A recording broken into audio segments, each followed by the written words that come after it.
Olá pessoal, seja bem-vindo aí ao CRO Talks, né? O podcast da comunidade CRO Brasil, é onde a gente fala aqui sobre otimização de conversão, experiência de usuário, experimentação para a empresa. Hoje a gente tem um convidado muito interessante aqui que é o Daniel, vai falar um pouco de um case bem interessante aí para a gente. E eu vou passar um pouquinho para o Daniel, mas vou me apresentar um pouquinho primeiro, porque eu fui um convidado aqui da Tassiana para ser entrevistador desse podcast dessa vez. Eu sou o Matheus Carvalho, eu trabalho com CEO aí há mais de 4 anos. Atualmente trabalho na e-commerce, que é uma agência da Eslovênia, atendendo alguns e-commerces internacionais. Então, também sou embaixador lá da comunidade CEO Brasil e estou aqui para conduzir esse podcast de hoje. Aí passo aí sua vez, Daniel, para se apresentar para a gente. Ótimo. Boa tarde, sou Daniel Grange Baltazar, moro em Rotterdam, na Holanda. Como podem ver com o meu nome de família, tenho pais portugueses, então dupla nacionalidade e nasci falando holandês e português. Fora disso, estudei negócio internacional e línguas, em que estudei francês e espanhol também, e inglês, óbvio, que toda a gente cá tem na escola a partir dos 5 anos de idade. Estou trabalhando em marketing há 9 anos e em CRO faz agora pouco mais que 6 anos. Só para dar uma ideia, eu quando fiz negócio internacional e línguas, foi de 2012 a 2015, fiz meio ano de estágio de marketing numa startup de tecnologia para o ramo de hotelaria em Paris. Depois, em 2014, estive meio ano fazendo intercâmbio na PUC, em São Paulo, então morei meio ano no Brasil. Cheguei 2 semanas depois da Copa do Mundo, então o vibe estava super positivo. E depois de voltar do Brasil, início de 2015, terminei a faculdade e antes de voltar a marketing, eu na verdade fui trabalhar numa agência de recrutamento. Então, eles me mandaram uma mensagem através do LinkedIn. Eu já tinha trabalhado em vendas e pensei, ok, vou experimentar isto, ver se acho uma experiência legal.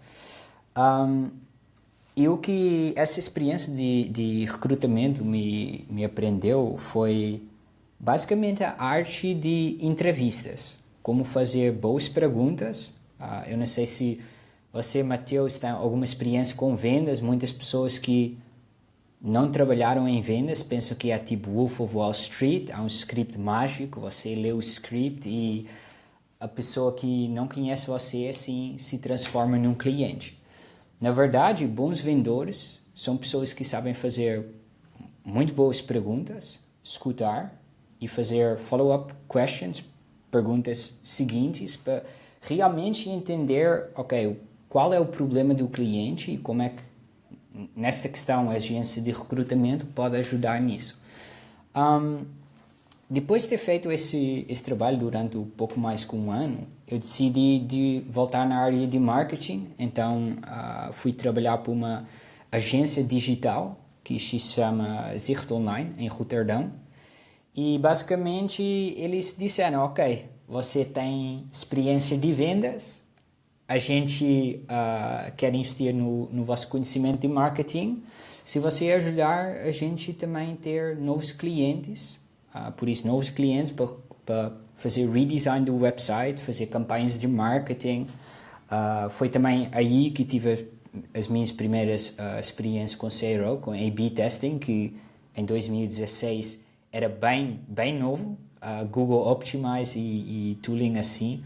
Não havia muitas empresas a usar isso. Então aí trabalhei 2 anos nessa agência em Rotterdam, uma agência pequena, de 35 pessoas mais ou menos. Daí depois fui para a faculdade fazer mestrado e mudei para uma agência pequena em Amsterdão. Trabalhei lá 2 anos também, continuando na parte de CRO. E depois daí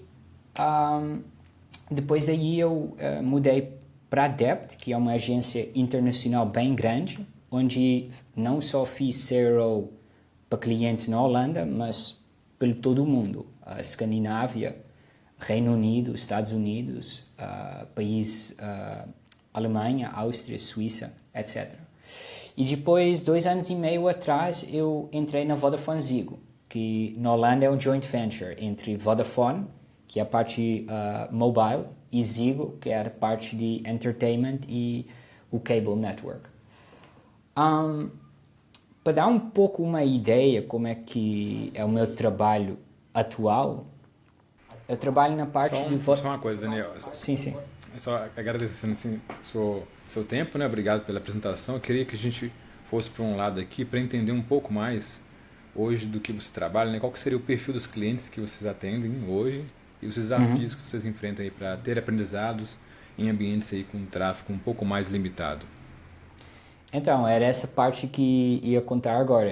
Na parte de Vodafone Business, não temos milhões ou centenas mil de usuários. Na verdade, são milhares de usuários, mas há muitas páginas em que não dá para fazer A/B testing.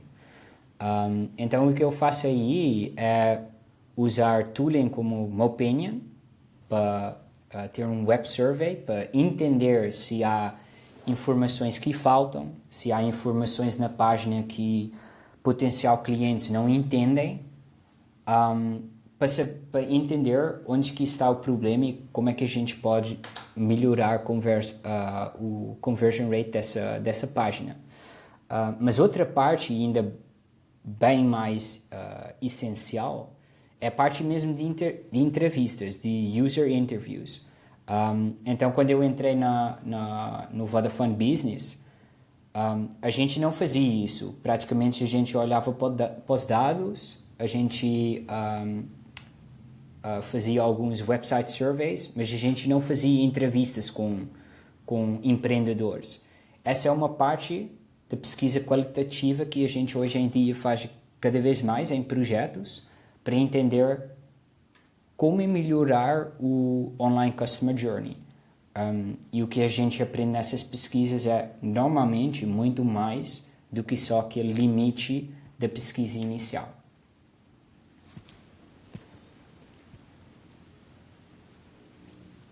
Ótimo, ótimo, Daniel. Bem interessante essa parte das entrevistas com usuários, né? Você consegue lembrar aí de algum insight que surgiu a partir delas e que mudou a forma que vocês comunicavam, talvez um produto ou talvez a estruturação de uma jornada? Sim, então uma das coisas que a gente aprendeu nesses interviews é que a parte de marketing, né, e também os vendedores dentro da Vodafone, eles conhecem todos os nomes de todos os produtos, né? Então a gente tem Red Pro, Business Mobile, Vodafone Business Internet, um monte de produtos. O que a gente aprendeu nas entrevistas é que o cliente nem sabe qual produto ele tem da Vodafone.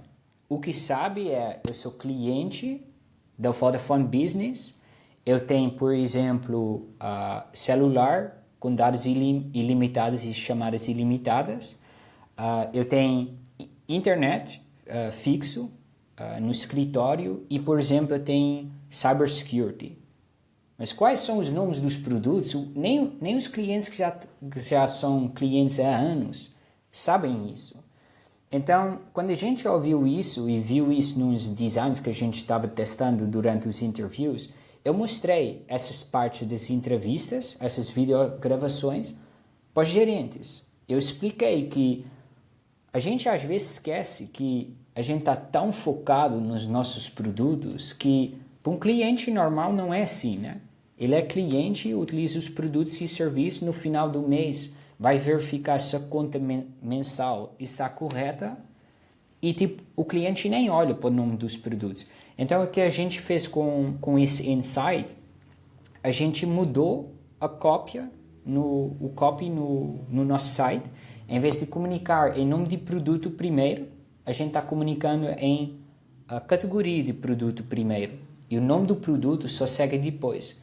Que é para um potencial cliente que esteja, por exemplo, pesquisando produtos de cybersecurity, assim sabe, ok, cybersecurity, é ali que eu tenho que clicar.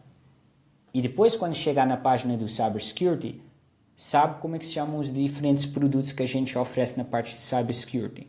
Então, isso foi um dos insights que sugeriu das entrevistas que a gente aplicou no site inteiro.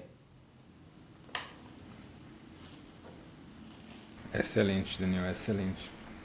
Bom, como é que é o tamanho do time de vocês aí para você gerenciar esse volume de pesquisa, já que você falou com a gente que tem bastante cliente, né, diversificado?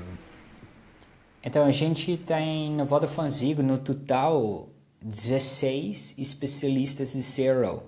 Só que esses especialistas fazem parte de um time. Então, eles estão incorporados em vários times. Então, eu estou na parte Vodafone Business. Na Vodafone Business, a gente tem 2 especialistas CRO. Eu estou na parte de SMEs. Então, são empresas de 5 a 250 empreendedores. Tem outro colega meu que está mais focado nas pequenas empresas. Então, menos do que 5 empresas com menos do que 5 empregados. E depois tem colegas meus que estão nos times que estão focados no mercado de consumidor. E o que a gente tenta fazer nesse time é o especialista de CRO. A gente tem um conhecimento de dados, a gente sabe como guiar, por exemplo, os user interviews. Então, dentro do time há várias perguntas e a gente tenta entender, ok, como é que a gente vai ter resposta a esta pergunta? Às vezes, é uma parte de olhar para os dados no Google Analytics, fazer uma pesquisa no Content Square, que a gente utiliza para ver recordações do site, para ver o scroll depth também nas páginas.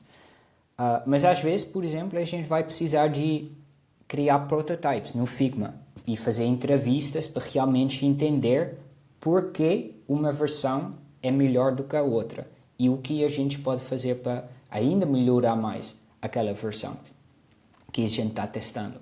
Então, o especialista CRO faz parte desse time. O time tem certos objetivos. O Product Owner é a pessoa que praticamente está no lead de comunicar com os gerentes quais são os objetivos do time. E o especialista CRO tem sua especialização dentro desse time e ajuda da sua forma.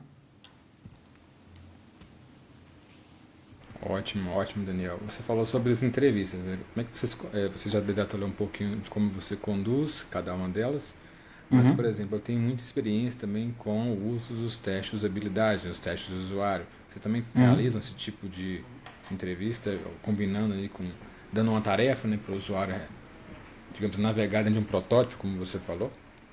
Sim, então eu quando eu falo em entrevista com clientes ou potencial clientes, pode ser customer interviews ou pode ser também usability testing, né? Para entender, ok, a gente tem uma navegação nova, por exemplo,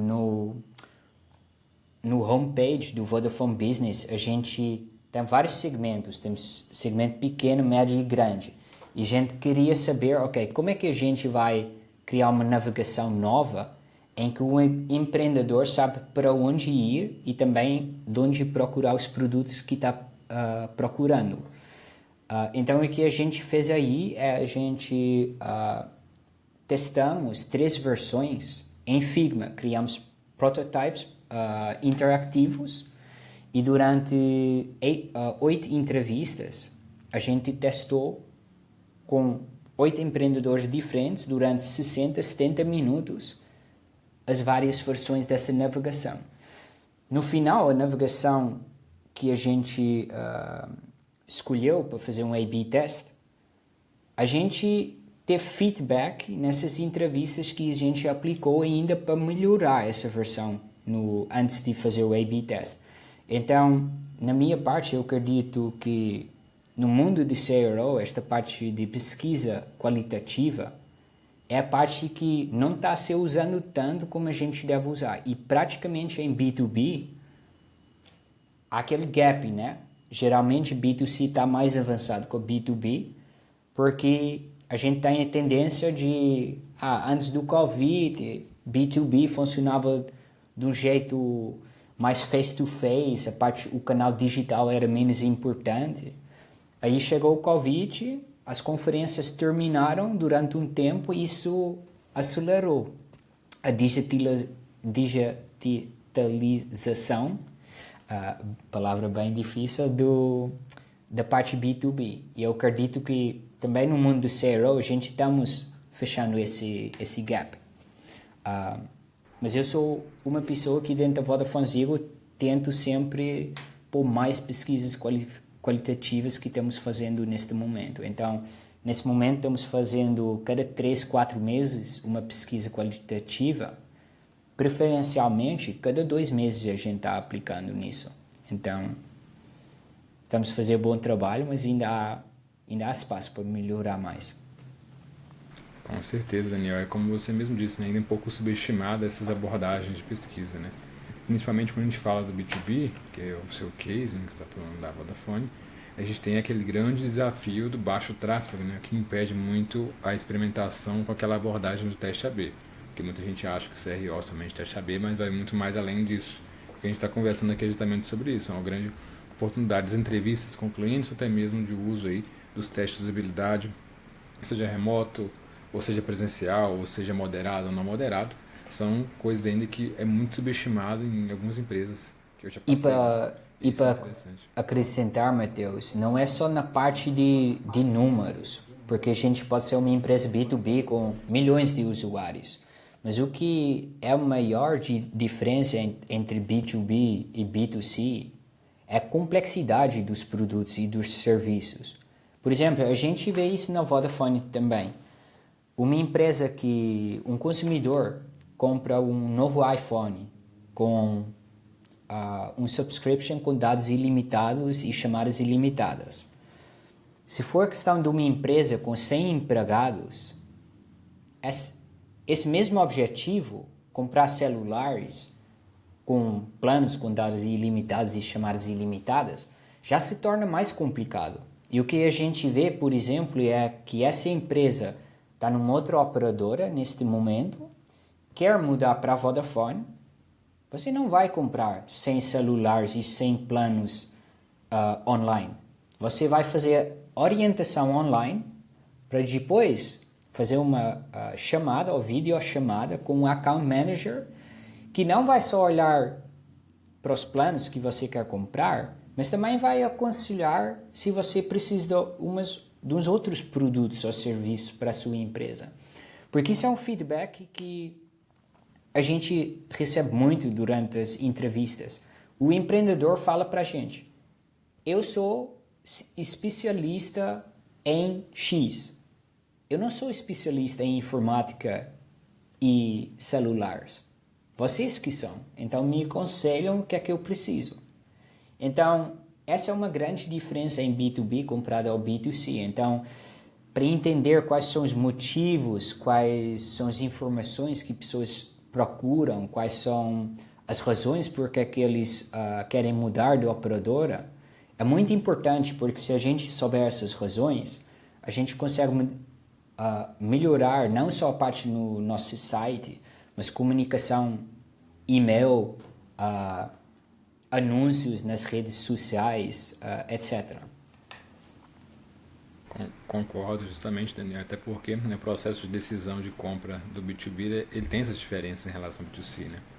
Principalmente por causa que uma das variáveis também é o tamanho da empresa. Alguns a gente pega no setor de SaaS, né, que é diferente da telefonia móvel, que é o seu caso. O setor de SaaS ele depende muito do número de usuários, até mesmo de tráfego. Me lembro até um caso onde trabalhei num projeto de redesign de um SaaS de recursos humanos, que a gente tinha acesso às entrevistas feitas, né, via telefone com esses empresários, para você ver como essa abordagem ela é muito importante no B2B e não dá para ficar sem ela, senão a gente não consegue ter um direcionamento para onde a gente vai, né? Principalmente em questão de interface, em questão de experiência do usuário, em conversão, como a gente vai conduzir ele, como você falou, para o primeiro contato, para iniciar-se um relacionamento até o momento que ele vai comprar, que não é rápido. Isso, e tem ainda o último fator no B2B comparado ao B2C, que é o fato que a empresa, geralmente, maior a empresa é, mais pessoas estão envolvidas em fazer decisão de qual operador escolher. Então, há vários decision-making units. Então, numa empresa pequena, geralmente o fundador é a pessoa que toma a decisão. Tal comparável como um consumidor praticamente. Mas se for uma empresa com 100 empregados, o fundador provavelmente vai falar com o manager de informática. O manager de informática tem mais uma ou duas outras pessoas olhando para o processo, antes de chegarem à conclusão, ok, vamos comprar estes produtos e serviços no Vodafone Business. Então tem esse fato também. Você não está influenciando só uma pessoa. Você está influenciando várias pessoas que entram em vários momentos no processo. Exatamente, Daniel. Só voltando ao assunto não das pesquisas, como é que vocês aí fazem esses aprendizados das pesquisas virarem uma ação real dentro da empresa? Tem algum processo, rotina, alguma ferramenta que vocês usam para isso? Então a gente temos um Insights Portal que a gente utiliza internamente para todos os empregados da Vodafone Ziggo têm acesso. Então, quando a gente termina uma pesquisa qualitativa, ou mesmo uma análise de A/B testing, não é só o caso de você enviar por e-mail para um grupo de pessoas e falar, olha, a gente terminamos a pesquisa qualitativa, a gente terminamos este A/B test, foi este o resultado e aprendemos X. Só para você ter uma noção, o Vodafone Ziggo tem 10 mil empregados. Então o que a gente faz também, a gente adiciona essa pesquisa no Insights Portal. E as pessoas podem acrescentar interesses que têm no seu perfil no Insights Portal e assim eles recebem notificações por e-mail quando já há uma pesquisa a ser ajuntada ao portal. Porque para mim essa é a parte mais difícil, depois de gerir os insights e as ações, como é que você vai realmente ter organizational learning, aprendizagem dentro da organização inteira? É muito importante não só falar uma vez para um grupo de pessoas, mas apresentar em frente de um grupo grande, adicionar no Insights Portal, encontrar embaixadores que acreditam nesse modo de trabalho em outras equipas para criar um palco para o CRO, para assim as outras equipas que não estão ainda trabalhando desse jeito, saber que podem entrar em contato consigo para começar a trabalhar desse mesmo jeito. Isso é um processo, é uma maratona, é um processo passo a passo, não é uma coisa que a gente consegue fazer de um dia para o outro. Normalmente demora meses. Você vai fazendo um projeto com uma outra equipa, aí eles veem os primeiros resultados, ganham extra motivação e começam a modificar o seu jeito de trabalhar. E depois essa equipa vai enviar outras pessoas para a sua equipa, porque essas pessoas querem também saber como que trabalhar dessa forma. Muito interessante, Daniel, principalmente essa questão que você falou de uma central, uma base de conhecimentos, para não se perder, para que mesmo que pessoas novas entrem ou pessoas que são realocadas na equipe, né, tenham acesso àqueles conhecimentos lá para trabalhar. E não ter que totalmente, a gente vê aqui no Brasil alguns casos de que esse conhecimento se perde. Então entram novos profissionais que querem refazer todas as pesquisas de novo, porque eles não sabem onde encontrar essa base de conhecimento. Então esse retrabalho ele gera um custo para a empresa. Como você falou, é um processo muito importante de documentar, de ter uma base, de todos saberem onde estão as coisas, não somente apenas uma parte da equipe que sabe, ou seja, somente o CRO sabe onde fica, ou somente o X-Research sabe, não, toda empresa tem que saber que existe uma base acessível, né, dos insights, que todo mundo pode ter acesso, independentemente do cargo, que eu acho que dessa forma a gente consegue realmente construir a cultura da experimentação, né, que é o nosso grande desafio aí global, como especialistas em CRO dentro de uma empresa. Isso, eu acredito, Matheus, que a parte de AI aí tem super potencial, né? O próximo passo que queremos fazer é usar AI para as pessoas que fazem um login no Insights Portal, em vez de estarem procurando a pesquisa ou A/B test, eles podem simplesmente escrever uma pergunta e o AI vai procurando a apresentação, os documentos, etc. Porque chega um ponto que a gente praticamente está nesse ponto, que o Insights Portal tem tantos insights que você não sabe onde começar. Então, AI pode ajudar para as pessoas poderem pesquisar mais rápido e terem acesso às informações que procuram. Simplesmente para poder verificar, eu quero fazer um projeto novo, essas informações já existem de empresa, ou se há certas decisões que a gente quer tomar para fazer um A/B test ou uma nova campanha promocional, etc., as pessoas sabem onde encontrar os recursos que a gente já fez antes. Ótimo. Ótima ideia essa sua, né? De evoluir seu Insights Portal usando AI. Mas tem alguma prática que vocês já usam hoje como AI, não como plano, mas já estão utilizando para algum tipo de análise, talvez na qualitativo, ou algum tipo de prática que a IA já é comum aí na Vodafone?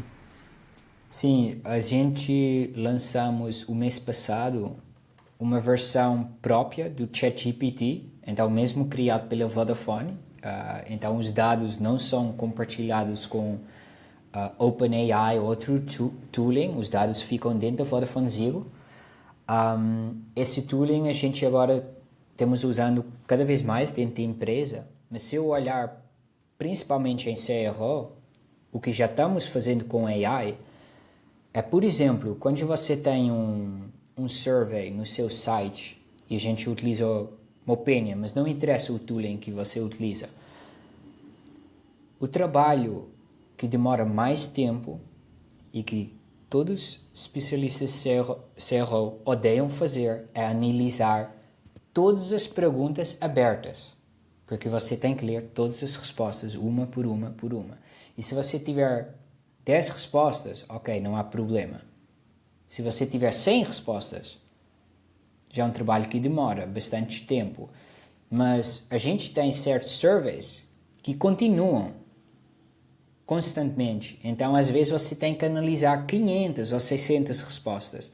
Em vez de analisar um por um, você joga as respostas no AI e já pode categorizar os temas das respostas. Então, essa é uma parte que já, em vez de você passar 2 dias analisando esse website survey, você já tem a pré-análise em 2 horas. Ainda passa 1 hora ou 2 para verificar se está tudo certo, mas você já passou de 2 dias de trabalho para uma manhã de trabalho. Então aí já é super mais produtivo. Outra parte que estamos agora testando AI é Notebook LM, não sei se você conhece, da Google. Então, Conheço. não interessa o tamanho da empresa, a gente sempre temos limitado por recursos, dinheiro e tempo, né? Não interessa, mesmo se você multiplicar vezes 100, há sempre um limite em recursos, tempos e dinheiro que você tem para gastar. Com o Notebook LM, o que você pode fazer é jogar as apresentações, as pesquisas, vídeos do YouTube, livros sobre CRO, marketing, etc. Você joga como fonte no Notebook LM. Você, na versão gratuita, pode acrescentar 50 fontes. Então, vídeos, documentos, livros, tudo. E depois, se você fizer perguntas, não é como um ChatGPT que vai pesquisando toda a internet. O Notebook LM só está focado nas fontes que você colecionou. Então, por exemplo, se eu quero saber, ok, o mercado B2B de telecomunicações na Holanda, eu tenho esta pesquisa que analisou o mercado em 2024 e que faz uma análise como é que o mercado vai ser em 2025 e depois. Eu tenho este livro de CRO, de marketing, tem uns vídeos de YouTube, eu tenho estas análises que eu fiz, estas entrevistas, eu posso jogar tudo em Notebook LM e fazer perguntas, não como usando o Notebook LM como piloto, mas mais um assistente super esperto e super produtivo. Então, em vez de eu estar passando uma semana ou 2 semanas lendo vários documentos, olhando o vídeo do início até o final, eu posso jogar tudo no Notebook LM, fazendo as perguntas, fazendo brainstorm. E, por exemplo, eu já estou usando isso para fazer brainstorm em que o que testar numa certa página, ou o que testar numa campanha promocional, olhando para o mercado, olhando o que os concorrentes estão fazendo neste momento. E não significa que o output é output 100%, mas o output já é 90%. E você já poupa 90% do tempo. Então imagina, se você consegue poupar 90% do tempo, você com um pouquinho mais de investimento de tempo, consegue criar campanhas e testes muito, muito, muito melhores do que conseguia antes.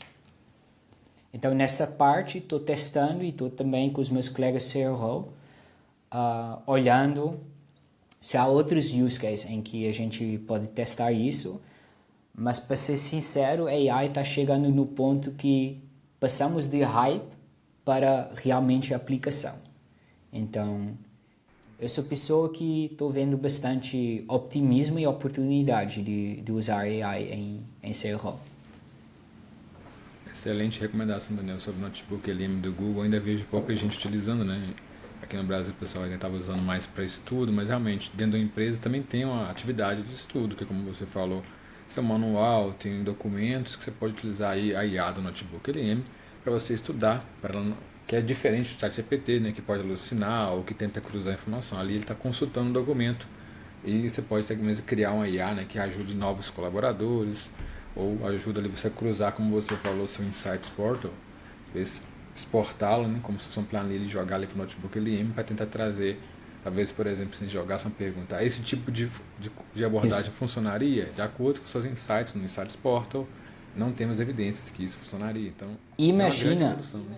imagina chega um novo especialista CRO na Vodafone Ziggo. Como onboarding, você pode enviar uns documentos, uns vídeos, umas gravações de uns meetings que houve nos últimos meses com os vários especialistas de CRO. Essa pessoa pode jogar tudo isso dentro do Notebook LM. E, por exemplo, eu sou uma pessoa que, se escutar uma coisa, consigo fixar às vezes melhor. E talvez vou ter que ir de Rotterdam para Amsterdão de trem e vou estar 45 minutos me deslocando.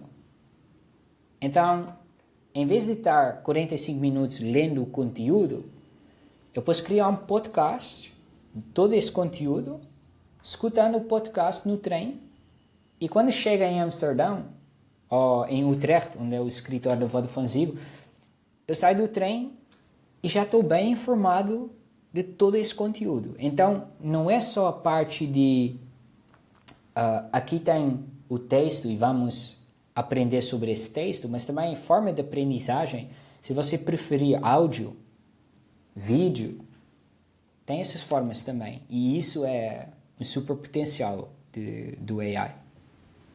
Excelente dica aí de novo, né, Daniel? Acho que o pessoal vai adorar isso aqui no podcast, de saber essa abordagem, de gerar os podcasts, que inclusive agora tem a opção do português, né? E aproveitar essas horas que a gente perde no deslocamento diário, já pode estar trabalhando aí, não somente para a empresa, mas também para as suas questões pessoais.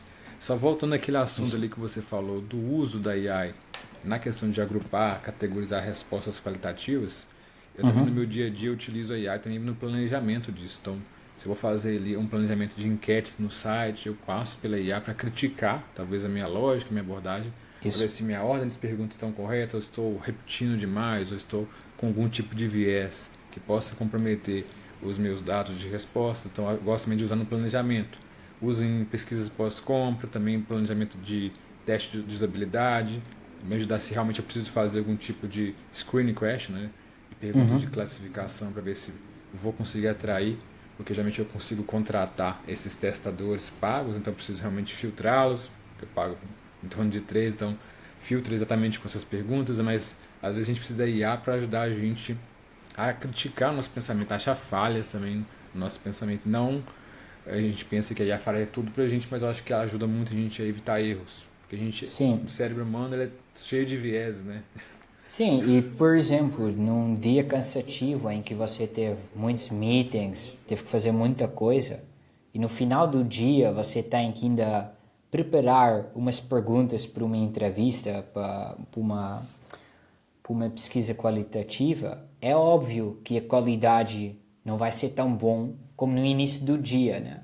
Aí o AI, como você explicou, é um ótimo assistente para verificar, ok, a qualidade das perguntas, o bias que as perguntas podem ter, né?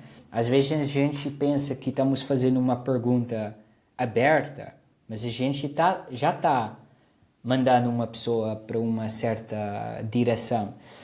Mas o que eu tenho a acrescentar nessa parte é que, para mim, como eu comecei em recrutamento, em vendas, e aprendi a fazer entrevistas, essa é uma parte desse trabalho que até o dia de hoje sou grato de ter essa experiência, porque eu uso o AI na mesma para verificar se posso melhorar as minhas perguntas, mas o que eu vejo é que o primeiro módulo já está 90% bom, né? Então aí o AI dá mais uma ajudinha e aí eu lanço a pesquisa.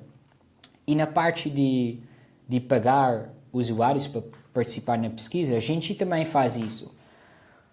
O que você tem que perguntar, por exemplo, se você faz website surveys, é não oferecer dinheiro ou um prêmio a toda a gente que participa, mas dizer que esse prêmio será... Pronto, vai haver uma lotaria entre as melhores respostas. Porque assim o usuário tem que trabalhar para o prêmio. Senão todo mundo vai... tá top. Boa, não precisa de modificar nada. E você tem feedback que no final você não vai aprender nada desse feedback. Então, acho que essa foi uma dica do Greg Sullivan que aprendi. Ele é em inglês, especialista CRO também. Ele falou, se você vai pagar, deixa o usuário trabalhar, né? Nada é gratuito. Então, se você tiver uma pesquisa ou um survey no site, fala que há um prêmio que será sortido sobre as melhores respostas. Porque assim as pessoas vão pensar um pouquinho mais, porque querem ter esse prêmio, né? Mas o que eu vejo com os empreendedores com quem a gente faz as entrevistas, eles são super entusiasmados por fazer uma entrevista com uma operadora. Porque todo mundo falou para mim, eu sou empreendedor já há 15 anos, nunca fui perguntado por uma pesquisa qualitativa, muito menos por uma empresa de telecomunicações. Então depois dar um voucher da Amazon, pronto, eles gostam, né? Porque recompensamos um pouquinho essa hora, 70 minutos que perdemos. Mas muitos empreendedores também falam que conta muito só o fato de você querer entrar em contato com os usuários e com clientes, realmente querer entender o feedback deles. Então isso é uma parte que sempre dá uma energia positiva nas pesquisas que a gente faz. Ótimas recomendações aí, Daniel, sobre realmente essa questão de quem realmente não quer contratar, ver um painel, né, de usuários pagos, mas você pode recrutar pelo seu próprio site, como você falou, mostra essa abordagem aí de a recompensa será sorteada, não é só você participar e responder qualquer coisa que você vai ser recompensado. A Você gente, teria na verdade, algum outro recruta... case que você gostaria de compartilhar também? Só para explicar, a gente, na verdade, recruta os empreendedores que não são clientes, que participam nas pesquisas qualitativas. A gente recruta através de um survey no nosso site e a gente fala que o melhor feedback, a gente faz loteria de voucher do Bol. Bol é um tipo Amazon holandês. Aí as pessoas preenchem o feedback e no final a gente pergunta, você estaria disposto a participar em pesquisa qualitativa? E as pessoas já preencheram tudo, já deixaram um e-mail. A única coisa que precisam responder é sim ou não. E a gente diz no survey que essa resposta não afeta a probabilidade de ganhar o voucher. E só com essa simples pergunta que adicionei nesse survey, a gente está gerindo 75 a 80 empreendedores por trimestre que falam, ok, pode guardar os meus dados e quando a gente tiver uma pesquisa qualitativa pode me contatar. E a gente tem esse base de empreendedores que a gente depois envia um e-mail para convidar para a pesquisa, junto com os clientes que já são clientes nossos e que a gente conhece e que a gente envia o e-mail também. Só que é bom ter esse balanço, né, de entender por que é que um grande grupo não é cliente nosso e como é que o feedback desse grupo é diferente do feedback das pessoas dos empreendedores que já são nossos clientes. Ótimo, ótima explicação e é um bom case, né, de como usar isso. A gente está seguindo agora para o fim do nosso podcast, Daniel. Eu gostaria de talvez disponibilizar para o pessoal aí como é que as pessoas podem te localizar no LinkedIn ou algum tipo de contato que você tenha também para quem quiser falar mais um pouco com você. Então, eu sou ativo no LinkedIn, estou postando todas as semanas e a melhor forma de entrar em contato comigo é adicionar no LinkedIn. Então é Daniel Granja Baltazar. Acredito que vocês vão colocar no show notes. Se houver algumas pessoas que querem conectar e têm algumas perguntas sobre CRO, pesquisa qualitativa, me adicionam no LinkedIn, podem me enviar uma mensagem privada. Não há sales pitch, eu realmente faço isto porque acho bem legal de estar em contato com a comunidade de CRO, não só na Holanda, mas em vários países. Eu acredito que a comunidade de CRO, o que eu vejo também nas conferências, a gente somos muito curiosos e a gente quer ajudar um ao outro. Só que às vezes somos um pouco tímidos. Então, aqui é a gestão de falar para todo mundo, se tiver alguma dúvida ou querer bater papo ou querer saber mais uns detalhes, me adicione no LinkedIn, me envia uma mensagem e a gente pode continuar a conversa aí.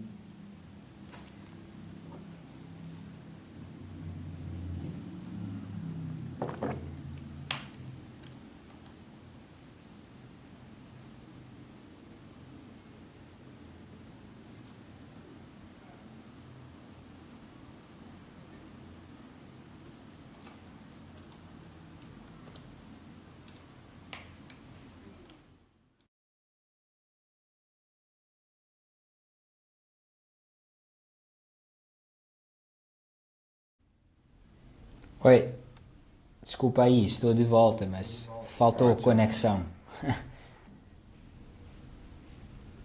Sem problema. Eu acho que você conseguiu terminar de falar do seu contato aí do LinkedIn, né? De como você pode contar com você.